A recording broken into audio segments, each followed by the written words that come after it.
pioneering solutions, transformational technology, and inspirational leaders. I'm your host, Connor Sherman, and this is the Confident Defense Podcast.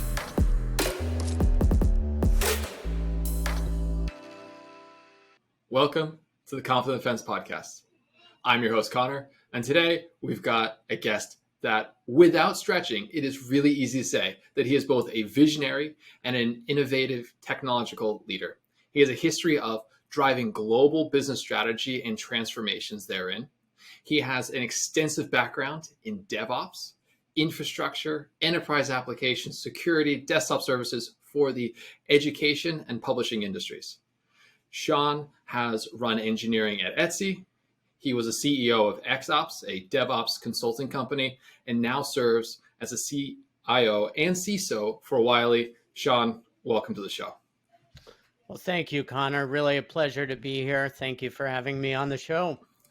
I've been really looking forward to this conversation, Sean, because obviously you and I have known each other for a while now, had some serious respect of the work that you were doing when you were leading the company over at xOps. And so when you went to Wiley and took this role, which is both CIO and CISO at the same time, and I was really impressed to see you try to fuse these two roles together. Really, to what you've always been doing is driving innovation and using technology and security as dueling banjos, if you will, to deliver secure innovation for the business. So I've got a bunch of things I want to ask you. We're going to unpack DevOps and SecDevOps and stuff, but could you start us off with just that alone? Like what, Sure. How did we get there? How did you get to Wiley with those two roles? And what does that look like to have these two incredible responsibilities on your plate at all times? Yeah. No, it's a great question, Connor. And, I think the bottom line was there was a need there, right? As you said, I was at the time leading my own company, which was really an honor. But the position and the need came up at Wiley, and they needed help really driving this transformation that the company's been going through for a while in those areas, in both the CIO world and the CISO world. It's funny. I was at a conference the other day, and there was a question posed, which was, how do you deal with the dueling responsibilities and your counterpart, if you're a CIO in the CISO world, and if you're a CISO in the CIO? And I had to laugh to myself a little bit because I just talk with myself. But in many ways, it's actually really worked well. We have no conflict between the need of security and the needs of technology for the rest of the company. Security from the top down is at the core of what we do. So building it into all of our technology is just natural. And so I think bringing those two roles under one umbrella was also a natural extension. And bottom line is they had a need. It was a very exciting opportunity and a real privilege to work with a company like Wiley to help drive the transformation and the innovation that they need in those areas. I mean, that's what's so great about what I'm hearing is because you had an organization that recognized and prioritized both, right? In so many, I think so much of our industry, there's this fictional decision we have to make. Is the technology going or is it the security? It's one or the other, right? Technology moves fast, security moves slow. And this is this unnecessary thing. So the fact you're moving these together, it is nice that you get to have a conversation with yourself inside your own head. That's always a nice. Those debates are a lot easier. Yes. But I love that idea that we can have this unification. And to this, there's actually a VC firm that I was working with and had a conversation with the other day. And they were talking about, hey, we have this cohort of a CIO advisor and a CISO advisor. And I'm like, smoosh them together. Because I think what you're proving out is that there is this place in the world where you can have the strategic technical leadership and security is just there. It's just not, it's not a second thought. It's just a first principle, first class citizen. That's absolutely right. And that's been the message from the entire executive team at Wiley. And everybody across technology knows that security can't be a second thought. It's part of what we do, whether we're building applications or deploying productivity suites for our entire user base. And we're going to get into DevSecOps in a little bit, and I hope we get a chance to talk about that, because that's core to that is really driving these elements together at an even deeper level. And actually, that's where I did want to go next, because it's such a natural extension. But I think maybe one of the reasons the industry is having a hard time adopting DevSecOps is because that we've had this unnecessary fracturing at the leadership level, where we just hope that everyone could work together and play nicely in the sandpit. But like, actually, the entire org can roll up under one person. Yeah, and whether it's organizational or whether it's just how you work, it doesn't matter. But you're very much correct that the organizational divides combined with almost built-in incentive divides really drove these things in separate directions. And I mean, to get into DevSecOps a bit, it's an extension of DevOps, right? DevOps, we saw the same thing where we had an organization of developers who were incentivized and driven to deliver features faster to market. And then you had this organization called operations who were incentivized and focused on stability. And you always had, therefore, this tension. And in good companies, that tension could be healthy and it could be a good dynamic. But ultimately, you had this pull in two different directions, right? And so DevOps looks to say, hey, look, how do we stop that from being a conflict to work together, right? And whether it's still two organizations or one, you're all rowing, you're all pushing in the same direction. Totally agreed. And I think so let's talk about incentives for a second. Like, what are some of the alignments of incentives that you get when you start to more formally go down the DevSecOps route? Yeah, I think we need to, in order to join those incentives up, look at the incentive of the customer and the value you're providing to the customer, right? Because if you look at, hey, do we want stability or do we want flexibility? You're thinking about it wrong, right? What you've got to think about is, what does our customer want, right? What is our customer value? Well, oftentimes they want both. Right. Yeah. And that's tough, right? But they also want a balance, and they're also willing to make trade-offs, but it isn't one or the other. No customer comes in, I want a great product, but I don't care if I get hacked, right?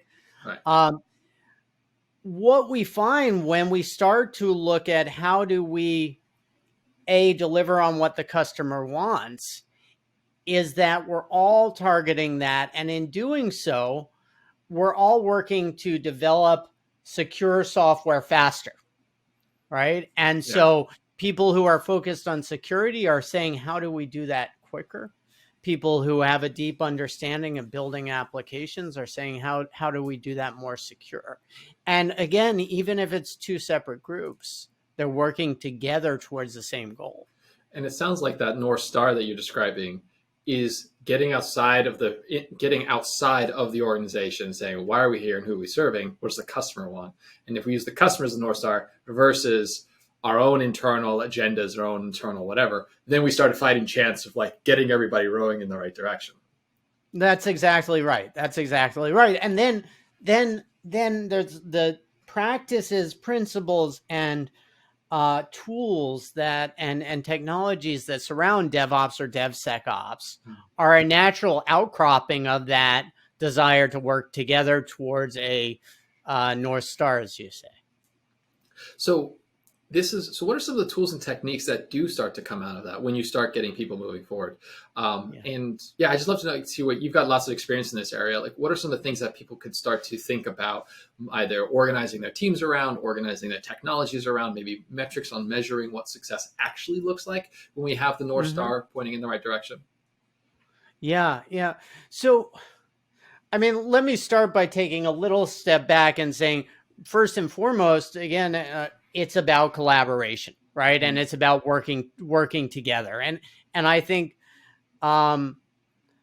it's not about enforcing security on, right? It's about building security in. Security, when you're working together towards the goal of providing better products faster, more securely, becomes an integral part of everything you do, right? And as with DevOps, I think the tools are always secondary, right? The tools are, I've seen great tools focused on collaboration used in ways that are completely antithetical to helping teams collaborate. Right. Yes. Everyone's in their own private group and nobody gets to like chat with each other. Right, exactly. You know, and so, you know, like some of our SIEM tools where we're using it to monitor and security monitoring tools, but then you only allow one team to look at the data, right? You're clear. You're really saying, oh, but that's only for this group over here, right? So theoretically, it should help collaboration by in fostering transparency and giving everyone in view into the risk that you face as a company. But then you cloister it off. So I think if we start with that view of how do we work together better, right? Things start to fall out of that. One is that security is now everybody's responsibility, right? It isn't the security's responsibility, team's responsibility, and they sit off in a basement corner and do security, and everybody else just hopes they don't get audited by the security team, right? Security becomes something that everybody does. The other thing that falls out of this as a natural consequence is this whole concept around shift left, around how do you build security in as part of the process, as just how we do things, and not an afterthought that you test in afterwards and you go, oh, we found all these security flaws. You're going to have to go back to the drawing board and fix them, right? Right, because we know that doesn't work. Right. Or at least it's tremendously painful and expensive. There you go. Sorry. Yeah. So back to your question, once you start there, there's a tremendous amount of tooling and technology that can be applied, right? And you look at continuous integration, continuous deployment pipelines. How do you make security part of that pipeline? So now you're delivering faster, you're delivering quickly, and you're identifying security problems up front for the people who are building products and services, right? And, you know, we haven't talked about it much yet, but Wiley is focused on research and education, and it's critical to us that the systems we provide to researchers and educators around the world are secure, and that we're protecting their privacy. So there's a lot of ways we do that and look to really build it into the process rather than test it in or audit it in afterwards. It sounds like this may be the only fighting chance you have when you have an organization as big as Wiley, delivering as much change as Wiley, to achieve what must be a plethora of privacy standards you have to adhere to. So I'm just thinking, like, just from a privacy perspective. So yes, we have security, right? Stop the adversary. But then we got privacy, protect the users' protect the users' data so that they feel they have autonomy and ownership of what belongs to them. Like, how is privacy at Wiley? What does that challenge even begin to look like? Because you guys have customers over the entire globe. Yeah, no, absolutely. I mean, to your point, right, where most organizations kind of started to really get focused on privacy was GDPR, right? Mm-hmm. But we're seeing this just balloon with CCPA and privacy laws potentially cropping up in every state, right? Yeah. Where you've got to comply with all of them. But I think at the core, it's about ensuring that users have the right to their data and that data is kept private, right? And that's something really, really critical to Wiley. And as with security frameworks and whatnot, there's going to be overlaps, and then there's going to be parts that are unique to each of the different privacy standards. And again, back to what we were talking about, let's look at ways to build that in to the process. Let's look at ways to shift that left. Let's look at the people aspect of it, the cultural aspect of it. I think the other thing that I've seen as a challenge, both in the security and the privacy space, is that Wiley is growing and growing often through acquisition, right? And so we have a pretty wide portfolio of products and services. And as we shift to a company that kind of leverage technology to a company that is founded, the foundation is built on Right. technology, Yeah. right? We've got a whole transformation we are going through to really take the same approach and use the same great processes and tools across this wide portfolio. And there's a huge challenge right there when folks are doing things differently in the different acquisitions. So let me get straight. You've got all these teams dealing all this code. You have all these security requirements, global privacy regulations amongst a portfolio of companies who are inheriting doing it all different ways with all different technical culture. Cool. Okay. That's exactly right, How Connor. you don't have 100% gray hair is beyond me. So I'm just glad I have any hair. it's pretty incredible because I can imagine but again, this goes back to using technology to lead with innovations, like what you're doing there at Wiley, because as you mentioned, if the company has gone through both an internal transformation of we use technology to being that's how we have a competitive advantage is technology. And then you're trying to, and using that as a platform for acquisition into other parts in the market.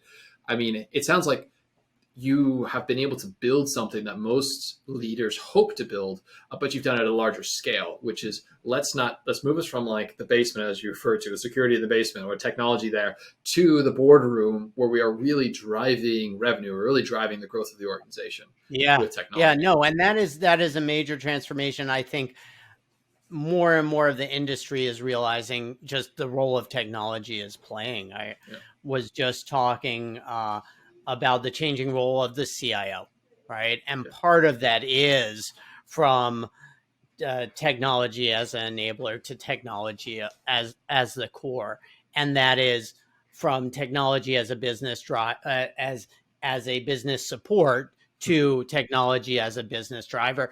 And you know what? As a technologist, I'm tremendously excited to be part of that and to see that transformation, both for Wiley and the broader industry. I mean, that must come with a significant education to the rest of the executive team, though, around what's now at their disposal. Because I can imagine as executives that come up, they're familiar with the tools in their toolbox. Marketing knows how to market, sales knows how to do enterprise sales, your CEO knows how to run global organizations. But they may not recognize they have this whole new war chest over here of all these technological tools and processes and innovative concepts that they can leverage. How do you broach those conversations? How do you explore and show up that portfolio of offerings to the rest of the executive team? Yeah, I'll say that I feel pretty lucky at Wiley. Look, Wiley is a company that's been around for well over 200 years, right? And started off as a small publishing. Is that before AWS shop. Or after? Is that before AWS came to market? They were not getting servers on AWS when they launched. Got it. Okay. I think it was a few years thereafter. But look, they've only been around for that long because of their ability to continually adapt and change and innovate, right? And you layer on top of that the fact that I think it's just about 3 years ago, they brought on Brian Napack, a new CEO, who really is helping to drive this transformation. and then a technology organization, I'm also really lucky to have this amazing team, right? Because you need both that the support and the vision from the top level of the company to drive innovation, to drive transformation, and the support from the team. So I would start by saying my job is made easier by the team I have around me, by the executive leadership at Wiley, by the Wiley family, who really, when I started here, understood the need to change in that direction. And I think also as part of, Brian and him bringing on Aref Mateen, who's the CTO, they were pushing in that direction. And one of the reasons that they brought me on was because they wanted an innovative CIO. Right. They wanted someone who could push innovation. So driving that transformation has become much easier because I have that support. That said, you're still steering a very large ship, right? Yes. And you still do have this very heterogeneous set of technologies, set of teams that are very used to operating in unique spheres, which can be very beneficial, right? If your only goal is to move that piece. But if you want to move the whole ship in one direction, you need to take a new approach. So there continue to be cultural challenges. We lead with great technology and a great approach to, for example, our security architecture, right? Hmm. And we show how well that behaves, and then we can take that model and roll it out on a wider basis across the entire organization. Got it. Okay. Well, so I'd like to go back to kind of where we started a little bit into DevSecOps and just kind of Yeah. unpack that because that's you got so much insight there. Before we do that, so there was an article that you've just republished here on LinkedIn, and anyone can find it on your Medium. And I read through it, and it was just this DevOps for pandemics, and it's this awesome That's article, and right. everyone listening to it needs to go read that article because and it's well worth actually just reading it, not just skimming it because of the great content in there. But there's a section there I want to read it out for the audience here, which was talking about how you were responding to the increase in attacks that we saw when COVID came. We saw that That's right. massive spike in phishing and other COVID related attacks. But it speaks to the cultural thing that you were just mentioning and overcoming that. So you in the article it says, while we have many security tools in place, one of the most important tools is training. And in response to the increase in attacks that we saw with COVID, we launched, you at Wiley, a massive training campaign. We also initiated regular company-wide communications through social networks to ensure that all employees were part of the security solution. So there are two things, and I want to kind of get to kind of what brought you to that decision. Well, A, that you were doing proactive communications, not just reactive communications, but B, this idea that something you mentioned earlier, that all employees were part of the security solution. And it wasn't that That's there right. were these individuals, these knighted individuals who have all the power and we have to just do them. So can you speak a little bit to the culture of what you're building at Wiley as it comes to that you would reach for those two tools in your toolbox to help solve this problem? Sure. I think that there the more pessimistic view of that would be that one of the biggest threats to security is also people, right? And I think as secure people in the security field, we know that. I recently was saying, what are the two biggest challenges we've got?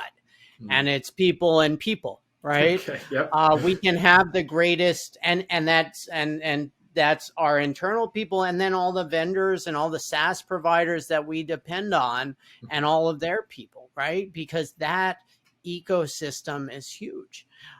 So we can have all the greatest tools in the world, but if our people aren't part of that solution, uh, then it won't matter a bit, right? Yeah. And we've seen this in compromise after compromise where the weak link in the chain was someone who did something stupid.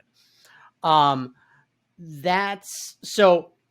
That said, again, we have great folks at Wiley.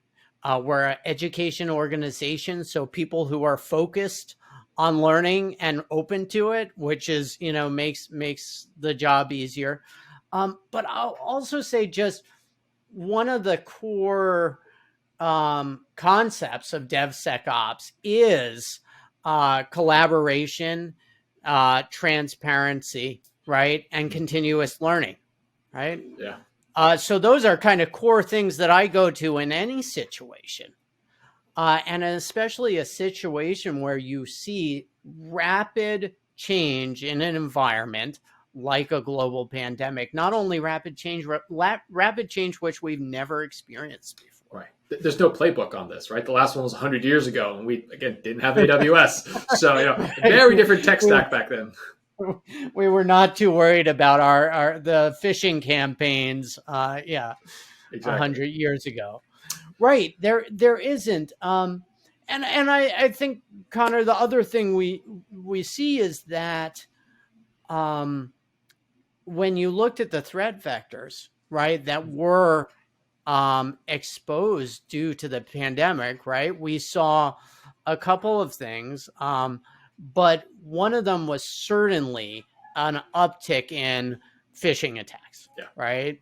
And the best way we have a couple of tools to combat them, but one of the best tools we've got is user education. And so that was one of the things we had to focus on. That makes sense. And so that was like insight number one I got from this article. And I thought it was a really great thing. And it kind of spoke to the culture of the team that you're building. But then here's the second thing. And I feel everyone who reads this article really pays attention to the graphs you have there, because there's something really important. You start to see you've got this, it talks about the speed and adaptation that a healthy DevOps environment, a healthy DevSecOps environment if you have a healthy team, how quickly you can adapt. One of the things I noticed is at the bottom of the legend was measured in days, not quarters, not weeks, not months. It was days. And I was like, that's what I find incredible, that you can have this significant change in how education is being done. Because you guys aren't just a publishing company. You're doing all this online training, all this online education. You've got your customer change what they demanded from you overnight. And you had all this back-end infrastructure latency, but it was solved within like a day or two. And that's right. That talks to the speed and the agility that you've been building in there. So can we unpack, how is it that how did you get to the point where you have a team that is that nimble, is that agile? What are some the tools and tactics that some of the go-to things that you've been using to get built up? Sure. Well, I mean, look, a lot of this goes back to what we were talking about at the beginning, right? Which is, how do you build, whether it's security or stability or scalability into the product, rather than try and build it as an after effect, right? And agility as well. And when we look at the ilities, how do you build that in rather than test it in or put it in and say, oh, wow, we should have made that secure, right? And that a lot comes back to our continuous integration and continuous deployment pipelines, right? It also comes back to small, agile teams, right, that can adapt to any change. And I think the case you speak to was a great case in point, right? If we're not able to do continuous integration and continuous deployment, ready to deploy within minutes, then we're not going to be ready to respond to a crisis, whether it's COVID-19 or a massive new competitor deciding to enter the market, right? I mean, the thing that was very interesting about the case you talked about there is COVID-19 for our online education programs. We saw a huge uptick in usage, right? And that meant we had to pull on all the strings, right? We had to use the elastic scalability of our platform that was built in. We had to use continuous integration and continuous deployment to rapidly change. We had to use the monitoring because we saw changes in usage patterns that we couldn't have possibly have predicted, right? Right, yeah. So I mean, that it was very interesting when you look at, the fall back to school season. It Mhm. was the pattern of users was different, was fundamentally different. The ramp up and ramp down of our seasons were fundamentally different than they've ever been before, because of this shift. So uh, I think a lot of those things we built in when you start to think holistically with the customer in mind and build security, um, operability in at the front end, Mhm. it's just a natural outcome that you can deliver quickly on changing demands on the outcome, and that's what we saw there. Got it. That makes sense. Like again, I'm just blown away. Like looking at those metrics, so it's just like refreshing myself. I'm just like, it's so fast. It's just so fast. Yeah, Yeah, that's really impressive. it is. And I do remember the day when it was like, okay, you made that change, now hand it off to QA. We're going to do 2 weeks of integration Yeah. testing, and then we're going to have hand it off to the security team, and they're going to need to do another 3 weeks of Uh-huh. testing themselves before we get it out to market, right? Yeah. And 6 weeks of Now we're lost revenues gone by, and your competitors have just zoom off they went. yes, yes. And your customers have all left at that point. Yeah. Exactly. But it's Yeah. exactly. So I'm glad we've ditched that and we've moved into this new universe. Yes. And especially when it starts to come into these other things. So what I'm seeing is there's more of this. If you can define the problem up front and integrate it, so you're building it in, as you say, not building it on, you just get this reduced cost and increased agility. How does that work for compliance? Is compliance automation and tackling that caliber of problem something that's also on your roadmap? Yeah. Yeah. No. It's a great question. And I think this is one of the spaces where, there's really opportunity, Mhm. right? Because compliance is still by and large a tested in afterwards, right? Um, B, a very manual process, and C, often not caught up to DevOps practices and DevSecOps practices. And, you see, I've seen again and again, this, um, built into compliant, certification tests are the concept of segregation of duties. Mhm. And so as we look to say, no, we need to be working like this, right? The compliance controls that have been defined say, no, you need to be working like that, Right. right? Yeah. Um, so it's definitely a challenge, but it's an area that is rife for improvement. Let me tell you a story. When I started, was just getting started at Wiley, I got pulled into this SOX war room because we were concerned about a couple of controls. Um, and I sat there for about a week, and we had team after team come in and talk about, give us evidence and Yeah. look at the controls and provide their tests. And these were talented engineers. These were people who should have been developing great product, but instead were running around after evidence that was here, there, the other place, right? Mhm. Um, where one team, had evidence that was, a change control process that was through emails, and based on that, another it was in Jira, another it was in ServiceNow. Each one was different. Right. Um, and while each was trying to do the right thing and fundamentally had the proof, the developing that proof, and presenting it was an arduous and painful task, right? And after this experience, I said to myself, I never want to do that again. Right. It only takes once, and you're just like, I'm done with SOX controls.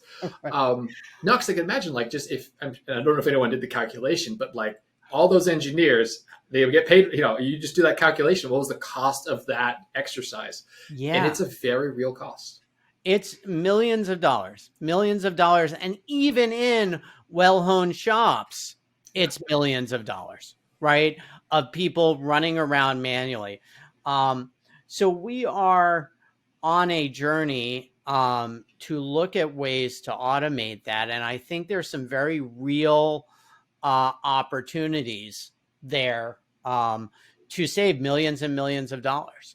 And what you look at is two of the key things that you look at from compliance, particularly SOX compliance, are one, identity, right? How identity and access management. So do the right people have access to the right things and not have access to things they shouldn't, right? And the other is change control, right? Yeah. If everybody's doing that, first, as a baseline, everybody does that in the same way, right? And in a way that isn't, again, a gate, but in a way which enables business to flow freely and easily, but with the right controls in place, right? Once you've got that, then it's a matter of understanding what your control tests are. And then it's a matter of automating them, right? So that you can say, hey, for any application, here's where the different information should be. We want to look at a change, right? We can go to this one system and we've got the request for change and the appropriate approvals. And then we can go to the same log files, which are collected in the same log aggregator, to show that change actually being deployed through your CI/CD process is the change you wanted. Yeah. And you don't have to waste millions of dollars and millions of or hundreds of hours from your talented engineers running around collecting manual evidence. And that's the thing. It's like you have this bench of engineers who, if you frame the problem correctly, they will solve it. It's just like you just have to define the controls as a technical problem and say, go build me a technical control test for this, go do the automation of the evidence gathering, and then maintain the code. Boom. Exactly right. And in fact, they're excited. They want to solve tough problems, and this is a tough problem. Yeah. And they definitely don't want to be running around collecting paperwork. Yeah. And we're starting to see this a little bit, and I think it's targeted more towards the startups and the smaller enterprises, the smaller, medium-sized companies of the world. But you are seeing companies like Tugboat and ByteCheck and OneTrust come to market with, okay, how do we start doing compliance as code? Yes. I really do like this movement that we've got within the security community to be like, okay, we have engineers, we can define a problem, we can solve it, let's go do that. So that's right. And I think you hit on a good point, which is the whatever as code movement, right? Because this helps us on the infrastructure side too. When we start doing our infrastructure as code, the audit trail is there because it's in code and you've checked in the changes to your infrastructure. When you deployed a new system, it was checked into GitHub, right? And then deployed through your CI/CD process. There was at no point someone logging on to network devices and making changes, and you don't have to go 10 different places. You don't have to go look at who was racking and stacking servers that day. It's all in your GitHub repository, all been managed through a system such as Terraform to automatically spin up, and all managed through that same change control process that is managing your applications. Yeah, and all it takes goes back to what you were discussing earlier. A culture where you have continuous training, continuous learning, right? So we're going to change how we do something. So let's all work on it together to get going with that. Yeah, and I think that by and large is the attitude of engineers, right? I don't know many people who got in technology because they wanted to do the same thing their whole lives. Right. Yes. Right. I often would say that if you get into technology hoping to continue to do one thing the rest of your career, you're probably not in the right career, because one thing I can almost guarantee is that it will change, and you've got to change with it. At max, you've got a 3-year window. That's it. It's gone today. Here's gone tomorrow. That's right. So I love how you've taken this DevSecOps and really brought it to a whole new level over at Wiley. You've moved this into this agile, secure culture that you've built around this, and of course, the automation of the privacy and the automation of the compliance piece of this.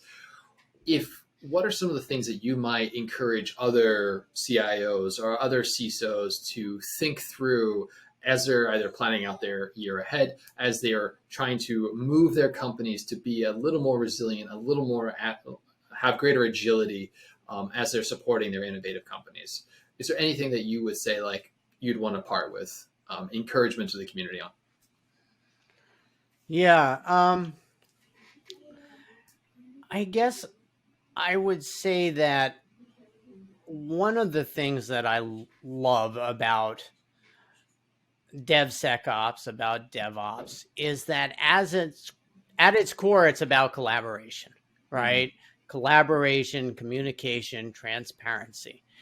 And the amazing thing about that is that the work, the studies that have been done around it have shown that highly collaborative teams that are working together are more stable and more secure and getting to market quicker, right?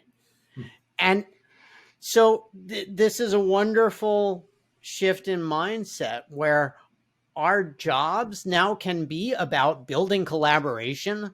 Like, what a wonderful thing to do for a living. What a wonderful thing to do as a leader. But focus on building better collaboration and through that drive better market results. That's where I start.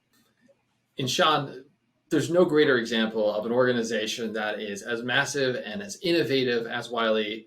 And the work you're doing there is just really incredible. So again, I would just reiterate DevSecOps, the community.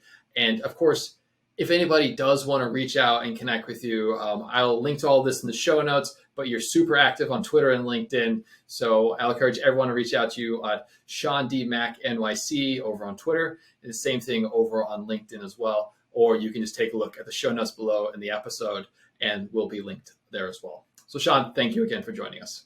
Thanks so much for having me, Connor.